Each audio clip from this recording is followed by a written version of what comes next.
Usap-usapan ngayon ang pangalan ni Paolo Avellino matapos muling lumutang ang mga espekulasyon tungkol sa kanyang love life.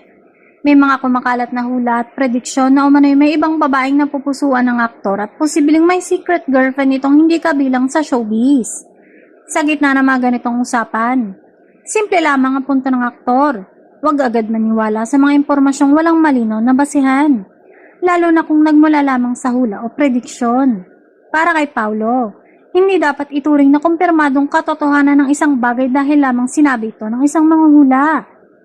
Kamakailan ay may mga prediction ding lumabas tungkol sa love life ni na Paolo at Kim, kabilang ang pahayag ng isang fortune teller na posibleng non-showbiz person ang makatuluyan ng isa sa kanila.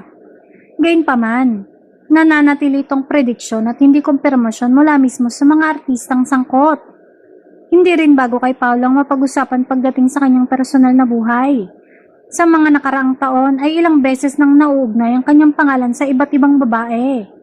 Ngunit kilala din ang aktor sa pagiging maingat pagdating sa pagbabahagi ng detalye tungkol sa kanyang mga relasyon. Dahil dito, para sa mga tagahanga, mas makabubuting hintayin na lamang kung may direktang kumpirmasyon mula kay Paolo kaysa bumuo agad ng konklusyon mula sa mga hula.